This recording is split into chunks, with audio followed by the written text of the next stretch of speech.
ഇന്നത്തെ നമ്മുടെ വചനം വിശുദ്ധ മാർക്കോസിന്റെ സുവിശേഷം 3:27.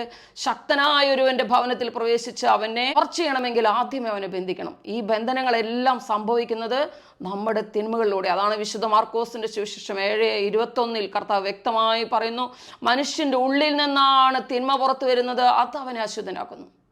മറ്റുള്ളവരും ഇവർ ഇരിക്കുന്ന സ്ഥലവും വീടും വീടിൻ്റെ കന്നിമൂലയും ഒന്നുമല്ല നിന്നെ അശുദ്ധനാക്കുന്നത്. നീ ചെയ്ത തിന്മകളാണ് നിന്നെ അശുദ്ധനാക്കുന്നത്, ബന്ധനത്തിലാക്കുന്നത്. ഇനി ആത്മീയമായ ബന്ധനല്ലേ, കുഴപ്പമില്ലെന്ന് ആരും വിചാരിക്കണ്ട. നിന്നെ നിന്ന് കൃപകൾ മോഷ്ടിച്ച് കൊണ്ടുപോയി നിന്നിൽ നിന്നുള്ള എല്ലാ അനുഗ്രഹവും മോഷ്ടിക്കപ്പെടും.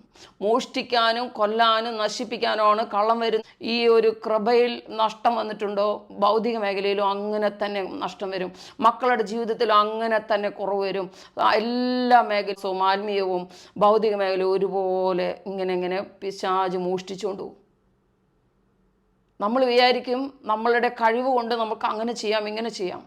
തിന്മ ചെയ്യുന്നുണ്ടോ, അതാണ് ഈശോ പറഞ്ഞത്, ഹൃദയത്തിൽ നിന്നാണ് ആ തിന്മ പുറത്തു വരുന്നത്, അത് നിന്നെ അശുദ്ധനാക്കും, അതാണ് നിന്നെ ബന്ധനത്തിലാക്കുന്നത്, അതാണ് യഥാർത്ഥ ബന്ധനം.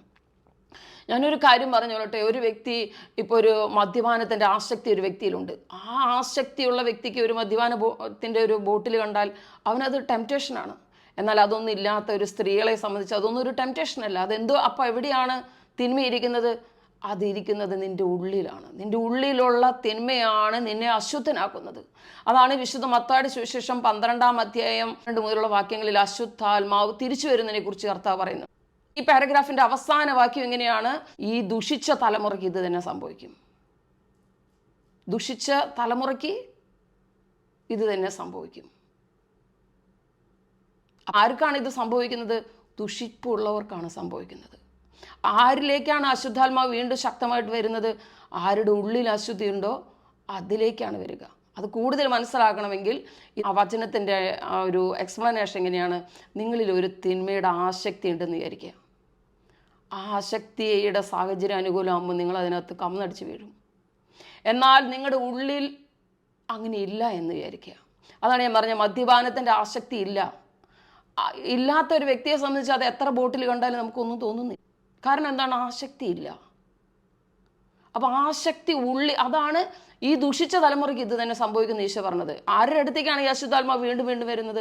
ഹൃദയത്തിൻ്റെ ഉള്ളിൽ അശുദ്ധിയുള്ളവരിലേക്കാണ് വീണ്ടും അശുദ്ധാത്മാവ് വന്ന് അവനെ കീഴടക്കുക. അതാണ് ഹൃദയത്തിൻ്റെ ഉള്ളിൽ നിന്നാണ് തിന്മ പുറത്തു വരുന്നത്, അത് നിന്നെ അശുദ്ധനാക്കുന്നു എന്ന് ഈശോ പറഞ്ഞത്. അല്ലാതെ അവിടെ നിന്ന് ഇവിടെ നിന്നും പുറത്തു നിന്നും മറ്റുള്ളവരിൽ നിന്നൊന്നല്ല ബന്ധനം ഏൽക്കുന്നത്. നിൻ്റെ ഉള്ളിൽ നിന്നാണ് തിന്മ വരുന്നത്, അത് അവനെ അശുദ്ധനാക്കുന്നു. അതാണ് ഒരു തിന്മ നമ്മൾ ചെയ്തു കഴിയുമ്പോൾ ഉടനെ സാത്താൻ നമ്മളെ ബന്ധിക്കുന്നു.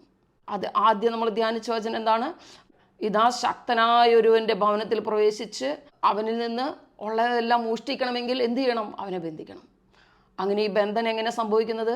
നമ്മളുടെ തിന്മയിലൂടെ പിശാച് നമ്മളെ ബന്ധിക്കും, നമ്മളുള്ള എടുത്തിട്ട് പോകും.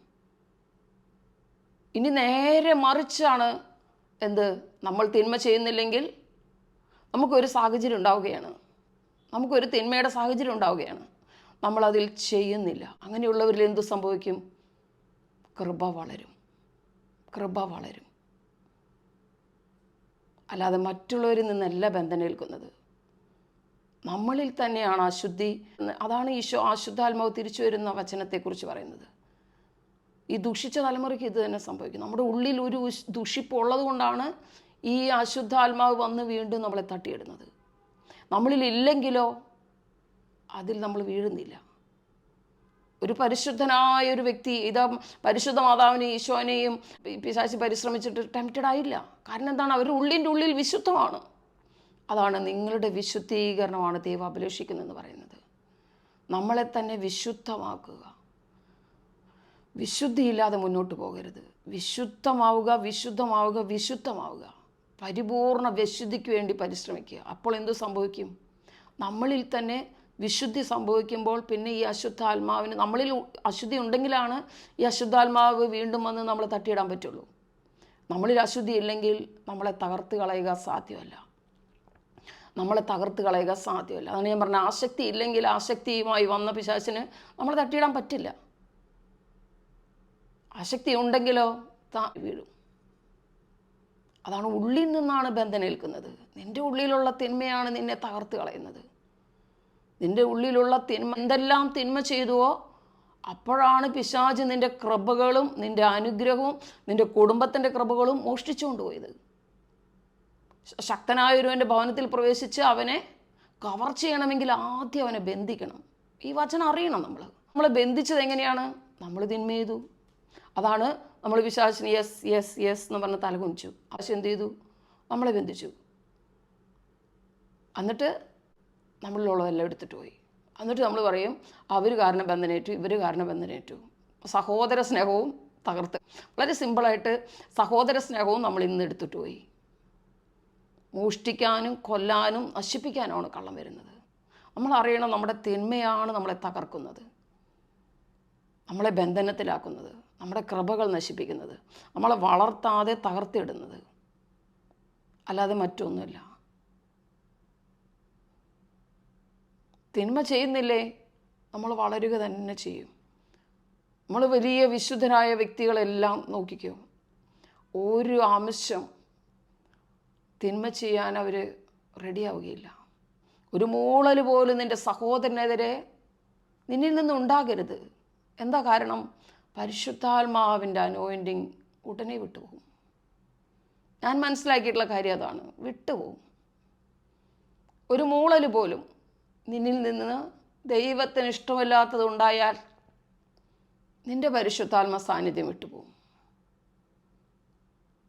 അല്ലാതെ അവരിൽ നിന്ന് ഇവരിൽ നിന്നൊന്നല്ല ബന്ധനേൽക്കുന്നത്. മനുഷ്യൻ്റെ ഉള്ളിൽ നിന്നാണ് തിന്മ വരുന്നത്, അത് അവനെ അശുദ്ധനാക്കുന്നു. ഉള്ളിൻ്റെ ഉള്ളിൽ പൂർണ്ണ വിശുദ്ധിയാണോ, ഈ ലോകത്ത് ഒരാൾക്കും നിന്നെ തകർക്കുക സാധ്യമല്ല. ഒരു തിന്മയിലേക്കും ഒരു അന്ധകാരത്തിലേക്കും നിന്നെ വീഴ്ത്തുകയും സാധ്യമല്ല. പൂർണ്ണ വിശുദ്ധമാവുക നമ്മുടെ ഹൃദയം പൂർണ്ണമായി വിശുദ്ധമാകുമ്പോൾ നമ്മൾ പൂർണ്ണമായും പ്രകാശത്തിലാവും. അങ്ങനെ നമ്മളിലുള്ള പ്രകാശം ഇരട്ടിയാവും. നമ്മൾ പ്രകാശത്തിൽ വളരും തോറും കർത്താവ് എന്താ പറഞ്ഞേ? ഒരു മെഴുതിരിയാണെങ്കിൽ നിന്നെ എടുത്ത് ദീപപീഠത്തിൽ വയ്ക്കും. പിന്നെയും വലിയ വെളിച്ചമാണ് നീയെങ്കിലോ നിന്നെ എടുത്ത് മലമുകളിൽ സ്ഥാപിക്കും. വിശുദ്ധ മത്തായിയുടെ സുവിശേഷം 5:14 പോലെ വചനങ്ങളിൽ കാണാം. ചെറിയ മെഴുതിരിയാണ് നീയെങ്കിൽ നിന്നെ എടുത്ത് ഈശോ ദീപപീഠത്തിൽ വയ്ക്കും. നിൻ്റെ വീട്ടിലുള്ളവരെല്ലാം നിൻ്റെ ആത്മീയത കണ്ട് ആത്മീയതയിൽ വളരും. ഇനിയും വലിയ വെളിച്ചമാണ് നീയെങ്കിലോ ഈശോ എടുത്ത് മലമുകളിൽ സ്ഥാപിക്കും. മലമുകളിൽ സ്ഥാപിക്കപ്പെട്ട നഗരത്തെ മറച്ചു വയ്ക്കുക സാധ്യമല്ല. കർത്താവ് നിന്നെ എടുത്ത് മലമുകളിൽ സ്ഥാപിക്കും. നീ ഒരു പ്രകാശമായിട്ട് മാറണം. എങ്ങനെ പ്രകാശമായിട്ട് മാറും? അന്ധകാരം നമ്മളിൽ നിന്ന് മാറ്റി മാറ്റി മാറ്റി കളയുക, വിശുദ്ധമാവുക, പശ്ചാത്തപിക്കുക. അതാണ് വിശുദ്ധ സ്നാപയോഹന്നാൻ പറഞ്ഞെന്താ? ഇതാ ഈശോ വരുന്നു, പശ്ചാത്തപിക്കുക. മാനസാന്തരത്തിന് യോജിച്ച ഫലങ്ങൾ പുറപ്പെടുവിക്കുക. വീണ്ടും പറഞ്ഞു, ഇതാ മാനസാന്തരത്തിന് യോജിച്ച ഫലങ്ങൾ പുറപ്പെടുവിക്കുക. ഈശോ പറഞ്ഞു, മാനസാന്തരപ്പെടുവേൻ. നമ്മൾ ആർക്കു വേണ്ടി കാത്തിരിക്കുന്ന ജനമാണ്? രണ്ടാം വരവിന് വേണ്ടി കാത്തിരിക്കുന്ന ജനമാണ്. വെറുതെ ഒരു ജനമല്ല. നമ്മൾ പരിശുദ്ധമായിട്ട് കാത്തിരിക്കണം. ഇല്ലെങ്കിൽ അവനെ സ്വീകരിക്കാൻ നമുക്ക് സാധിക്കാതെ വരും. വിശുദ്ധമായിട്ട് കാത്തിരിക്കണം. വിശുദ്ധിയിൽ മുന്നേറുമ്പോൾ പ്രകാശം ഇങ്ങനെ കൂടും. ഇതാ കർത്താവ് വിശുദ്ധ ലേഖനം 1-ാം ലേഖനം 2-ാം അധ്യായം 10-ാം വാക്യം, ഇതാ സഹോദരനെ സ്നേഹിക്കുന്നവൻ പ്രകാശത്തിൽ വസിക്കുന്നു. ഏറ്റവും കൂടുതൽ നമ്മളിൽ നിന്ന് കൃപകൾ നഷ്ടപ്പെടുന്നത് സ്നേഹത്തിനെതിരായിട്ടുള്ള പ്രവൃത്തികൾ നമ്മളിൽ ഉണ്ടാകുമ്പോഴാണ്. മൂളൽ പോലും സഹോദരനെതിരെ, കൂടെയുള്ളവർക്കെതിരെ, കുടുംബത്തിലുള്ളവർക്കെതിരെ നിന്നിൽ നിന്നുണ്ടാവരുത്. അവർക്ക് എങ്ങനെ സ്നേഹിക്കണം അങ്ങനെ നീ സ്നേഹിക്കണം. വിശുദ്ധ പൗലോസ്ലീഹ തീത്തോസിന് എഴുതിയ ലേഖനം 2-ാം അധ്യായത്തിൽ പറഞ്ഞു, ഭർത്താവിനെയും കുട്ടികളെയും സ്നേഹിക്കാനും കുടുംബജോലികളിൽ താല്പര്യമുള്ളവരാകാനും നീ അവരെ ഉപദേശിക്കണം, നീ അവരെ പഠിപ്പിക്കണം. കാരണം സ്നേഹിക്കണം. ഭർത്താവിനെ സ്നേഹിക്കുന്ന ഭാര്യയായിരിക്കണം, ഭാര്യയെ സ്നേഹിക്കുന്ന ഭർത്താവായിരിക്കണം, കുഞ്ഞുങ്ങളെ ചേർത്ത് പിടിക്കുന്ന അമ്മയായിരിക്കണം, കൂടെയുന്നവരെ മാതാപിതാക്കളെ ഒരുപക്ഷെ നിന്നെ വേദനിപ്പിക്കുന്ന വ്യക്തികളായിരിക്കാം, പക്ഷെ അവരൊക്കെ സ്നേഹിക്കുന്ന ഒരു വ്യക്തിയായിരിക്കണം. സ്നേഹത്തിൽ വസിക്കുന്നവൻ പ്രകാശത്തിൽ വസിക്കുന്നു. അങ്ങനെ തന്നെ നമ്മളിലുള്ള കൃപകൾ മോഷ്ടിക്കപ്പെടുന്ന ഒന്നാണ് സ്നേഹത്തിൽ കുറവ് വരിക. അതുകൊണ്ടാണ് ഈശോ പറഞ്ഞേ, സഹോദരന് നിന്നോട് എന്തെങ്കിലും വെറുപ്പുണ്ടെന്ന് തോന്നിയാൽ ബലിവസ്തോടെ വെച്ചിട്ട് തിരിച്ചു വെക്കുമെന്ന് പറഞ്ഞത്. അതുകൊണ്ടാണ്. കാരണം വന്നിട്ട് കാര്യമില്ല. കുർബാനയ്ക്ക് വരണ്ട എന്ന് പറഞ്ഞത് ഏതെങ്കിലും ഒരു തെറ്റ് ചെയ്തിട്ട് കുർബാനയ്ക്ക് വരണ്ടെന്ന് ഈശോ പറഞ്ഞിട്ടില്ല. ഒരൊറ്റ കാര്യമാണ് പറഞ്ഞിരിക്കുന്നത്, വെറുപ്പോടെ വരരുത്. കാരണം അത്രയും സ്നേഹത്തിന് പ്രാധാന്യമാണ്. ഈ സ്നേഹത്തിൽ ഒരു കുറവ് വന്നാൽ നിന്നിൽ നിന്ന് വലിയ മോഷണങ്ങൾ സംഭവിക്കും. സ്നേഹത്തിൽ പൂർണ്ണമാവുക, സഹോദര സ്നേഹത്തിൽ പൂർണ്ണമാവുക, അത് ഏറ്റവും പ്രാധാന്യമുള്ള കാര്യമാണ്. സഹോദര സ്നേഹത്തിൽ പൂർണ്ണമാകുക. ഒരു നിമിഷം കണ്ണുകൾ അടയ്ക്കുക. നിങ്ങൾ കണ്ണുകൾ അടയ്ക്കുക, അങ്ങനെ തന്നെ ആയിരിക്കുക. കണ്ണുകൾ അടയ്ക്കുക, ഒന്ന് കരം വിരിച്ചു പിടിക്കുക. ഓരോ വചനത്തിന് ശേഷവും പരിശുദ്ധാത്മാഭിഷേകം ഇറങ്ങി വരുന്ന ഞാൻ കാണുന്നുണ്ട്. അതുപോലെ അനേക രോഗശാന്തികളും വചനത്തിലൂടെ സംഭവിക്കുന്നു. അതുകൊണ്ട് ഈ വചനം കേട്ട് കഴിഞ്ഞ് പെട്ടെന്ന് അവസാനിപ്പിച്ച് പോകരുത്. വചനത്തിലൂടെ വരുന്ന അഭിഷേകം സ്വീകരിക്കണം. ഒരു നിമിഷം കണ്ണുകൾ അടയ്ക്കുക. ഈ നിമിഷം നിങ്ങൾക്ക് വലിയ രോഗശാന്തികൾ സംഭവിക്കും. ഇത് വെറുതെ പറയുന്നതല്ല, അനേക രോഗശാന്തികൾ കണ്ടതുകൊണ്ട് ഞാൻ പറയാം. അതുപോലെ തന്നെ നിങ്ങളുടെ ശരീരത്തിന്മേൽ ഒരു ശക്തി ഇറങ്ങി വരുന്നതും നിങ്ങൾക്ക് മനസ്സിലാവും. അനുഭവിക്കണം. പരിശുദ്ധാത്മാവ് എന്നതൊരു വ്യക്തിയാണ്. നിങ്ങൾ വിശുദ്ധമാകാമോ, നിങ്ങൾക്ക് അവനെ അനുഭവിക്കാൻ പറ്റും. കർത്താവ് എന്താ പറഞ്ഞ? ഹൃദയശുദ്ധിയുള്ളവൻ ദൈവത്തെ കാണും. നിങ്ങളൊരു വിശുദ്ധിയിലേക്ക് വരാമോ, നിങ്ങൾ ആ ഹൃദയശുദ്ധിയോടെ നിൽക്കാമോ, നിങ്ങളുടെ പരിശുദ്ധാത്മാവിന് ജീവനുള്ള ദൈവത്തെ നിങ്ങൾ അനുഭവിക്കും. ഈ നിമിഷം എഴുന്നേറ്റ് നിൽക്കാം. ഈശോയ്ക്ക് നന്ദി പറയാം, മനസ്സിൽ ആരാധിക്കാം. പരിശുദ്ധാത്മാവെ ഞങ്ങളിൽ നിറയണേ. അവിടുത്തെ സാന്നിധ്യത്തെ ഓർത്ത് നന്ദി പറയാം. ഒരു നിമിഷം ഈ ഒരു അവസ്ഥയിൽ തന്നെ ആയിരിക്കുക. അനേക രോഗശാന്തികൾ നടക്കുന്ന സമയമാണിത്. നിന്നെ അനുഗ്രഹിക്കുന്ന സമയമാണ്. ഓരോ വചനത്തിലൂടെയാണ് അനുഗ്രഹിക്കപ്പെടുക. വചനത്തിലൂടെയാണ് നമ്മുടെ തിന്മകളിൽ നിന്ന് നമുക്ക് മോചനം ലഭിക്കുന്നത്. ഇതാ സത്യം നിങ്ങൾ അറിയുകയും സത്യം നിങ്ങളെ സ്വതന്ത്രരാക്കുകയും ചെയ്യും. വിശുദ്ധ യോഹന്നാന്റെ സുവിശേഷം 8:32. വിശുദ്ധ യോഹന്നാന്റെ സുവിശേഷം 15:3. ഞാൻ നിങ്ങളോട് പറഞ്ഞ വചന നിമിത്തം നിങ്ങൾ ശുദ്ധിയുള്ളവരായിരിക്കുന്നു. ഈശോയ്ക്ക് നന്ദി പറയാം. ഈശോയെ സ്തോത്രം. വചനം നിങ്ങൾക്ക് ഇഷ്ടപ്പെട്ടെങ്കിൽ നിങ്ങളിത് ഷെയർ ചെയ്യുക, സബ്സ്ക്രൈബ് ചെയ്യുക. ഈശോയ്ക്ക് സ്തുതി.